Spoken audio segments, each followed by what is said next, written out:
Dear colleagues, today we present a case of holoprosencephaly, a severe congenital malformation characterized by a defect in the separation of the fetal prosencephalon that occurs during the first month of development. This condition features incomplete separation of the cerebral hemispheres, with the median face either absent or only partially visible. The prevalence of this condition is 1 in 1,300 fetuses in the first trimester, but only 1 in 10,000 at birth. This is because some forms, particularly the lobar and semilobar types, are incompatible with life and result in a high mortality rate within the first year after birth. It is possible to identify 3 main forms of the condition, each with varying degrees of severity. The lobar form, which is the most severe, is characterized by a complete fusion of the cerebral hemispheres in the presence of a rudimentary anterior monoventricle due to the fusion of the frontal horns and lateral ventricles. The thalami appear fused in a bulbous shape, and at their edges a small cystic formation called a dorsal cyst can be identified, which is usually widely communicating with the rudimentary ventricle. Absence of midline cerebral structures and, in 80% of cases, the presence of facial anomalies such as arynia, single nostril, cyclopia, and cases of hypotelorism with or without a proboscis. The semilobar form has the cerebral hemispheres and lateral ventricles fused anteriorly, but posteriorly there is a partial separation of the thalami and a partial presence of the falx, with a rudimentary formation of the posterior horns. The lobar form has separated cerebral hemispheres both anteriorly and posteriorly, but a partial fusion of the frontal horns and lateral ventricles, with a wide communication with the third ventricle, absence of midline structures such as the septum pellucidum, and anomalies of the corpus callosum and the olfactory tract. A further variant has been more recently identified called Holoprosencephaly, or the middle interhemispheric variant, characterized by a more anterior portion of the frontal lobe and the occipital region of the brain appearing completely separated. But in reality there is a lack of cleavage and therefore a fusion of the central regions, specifically at the level of the posterior portion of the frontal lobe and then the parietal region. Moving on to the ultrasound evaluation of the case in question, we can see at the brain level the fusion of the frontal horns and the lateral ventricles, the formation of this primitive rudimentary monoventricle, which is this anechoic region that wraps around the thalami like a sickle, or a sort of crescent shape anteriorly. The thalami themselves are predominantly fused, as we can see. By moving the probe, it is possible to observe at the dorsal level a small anechoic cystic formation called a dorsal cyst, which is actually an expansion or herniation of the telechoroidea, that is, the roof of the third ventricle. This usually presents a wide communication with the primitive monoventricle, although in this case it is not clearly visible. Posterior to these, it is possible to see this larger anechoic cystic formation, which is actually the fourth ventricle. Moving on to the study of the face, as we mentioned, the pathology is often associated, in the case of the allobar form and somewhat less frequently in the semilobar form, with facial anomalies. In this case, under examination, it was not possible to clearly and definitively rule out nasal anomalies such as arrhynia or a single nostril, but it is likely that there is a component of hypotelorism since the interorbital diameter is reduced. On evaluation of the fetal profile, there is this small formation, an appendage that appears to be a proboscis, so the associated condition cannot be clearly ruled out. Subsequently, we then took the biometric measurements of the fetus, in particular the crown rump length. The CRL is about 58 millimeters, which approximately corresponds to the patient's gestational age. She came to our attention after having undergone a first trimester screening exam, during which neutral translucency was also measured and appeared thin. In fact, we remeasured the thickness, which is about 1.8 millimeters. Next, we then took the measurement of the head circumference.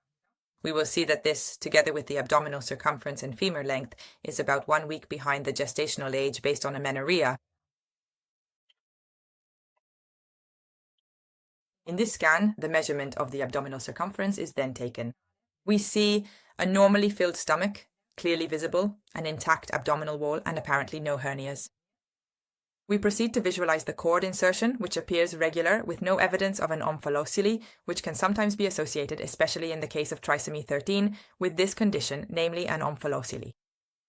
The intestine appears hyperechoic, and when applying color Doppler, we see a bladder embraced by the 2 umbilical arteries, indicating a normal cord structure. Moving on to the study of the limbs, particularly the lower limb, the length of the femur is measured, although it corresponds to about 1 week less than the gestational age based on amenorrhea. The segments of the lower limb, both right and left, are visualized and appear normal. These are the 2 feet. We then move on to the upper limb, where the humerus is also measured, and again it corresponds to about 1 week less than the gestational age based on amenorrhea. The 3 segments of the upper limb, both right and left, are visualized. Here we see a hand, the other humerus, and the other hand. The spine appears intact and normal. In the spine, both renal structures with their respective pelves are visualized, the right kidney and the left kidney, with no evidence of renal anomalies of a cystic renal appearance, which could be associated with holoprosencephaly, but which is not present here.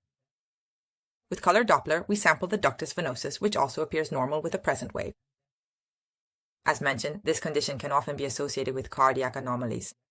We proceed to study the cardiac anatomy, and a four-chamber view is visualized with an imbalance between the right and left ventricles, with a clear predominance of the right ventricle and a left ventricle that appears hypoplastic and barely visible. The condition of hypoplastic left heart, which was initially suspected, is actually confirmed during the scan of the vessels, both in grayscale and with the application of power Doppler. It is clearly possible to visualize the pulmonary artery, but the aorta is not clearly visible. In fact, in the pulmonary to aortic ratio, there is a clear predominance of the pulmonary artery. The aorta is not visualized between the pulmonary artery and the vena cava, so its design is not visible.